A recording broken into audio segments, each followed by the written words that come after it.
На днях завершился форум молодых политологов «Дегория». Проходил он в одном из самых красивых ущелий Республики Дегорском. В этом году из-за пандемии участников не так много, всего 100. Остальные, а это еще 300 человек, участвовали в онлайн-формате. Чтобы попасть на форум, ребята проходили строгий отбор. Алина Коршунова расскажет подробнее. Молодые политологи с разных уголков России собрались здесь, в горах Дегорского ущелья, чтобы разработать лучшую версию развития нашей страны. На протяжении всей недели участники трудились со своими спикерами, ведущими специалистами своих областей.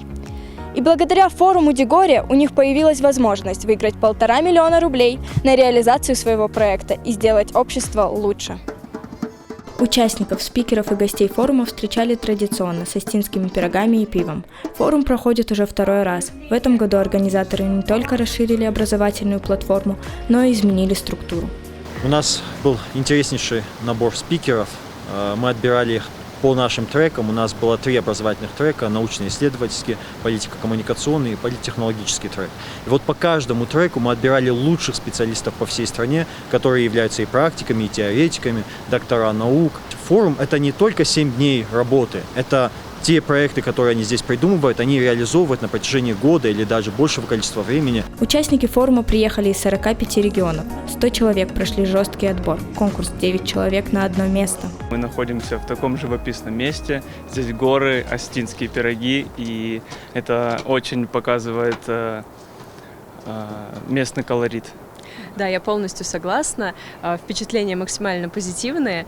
В рамках политтехнологического трека мы представили одну из новых технологий, которую можно использовать успешно в новых политических кампаниях будущего. Программа форума предусматривала лекции, тренинги, мастер-классы и диалоги на равных со спикерами, ведущими политтехнологами, политологами и представителями других сфер науки и медиа, относящихся к политике. Когда собираются участники, эксперты, студенты, аспиранты, и мы можем глубоко обсудить многие вопросы, это создает смыслы. Это и есть те вещи, которые так не хватает в обычном образовательном процессе. Поэтому самые прекрасные впечатления. Я уверен, что те проекты, которые ребята сегодня показали нам и которые они представили, они будут иметь большой выход и большой успех.